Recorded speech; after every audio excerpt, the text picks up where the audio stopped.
Inilah rekaman detik-detik serangan rudal Rusia hingga drone peledak Rusia bikin tank Ukraina ringsek.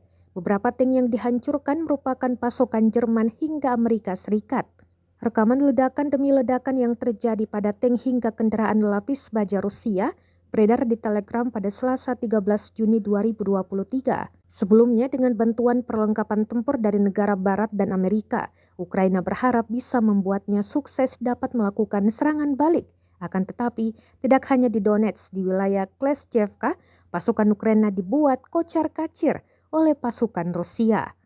Serangan balik Ukraina berantakan, bahkan tank Leopard jadi bulan-bulanan rudal Rusia. Moskow dan Kiev sama-sama melaporkan pertempuran sengit di Ukraina sejak Jumat 9 Juni 2023.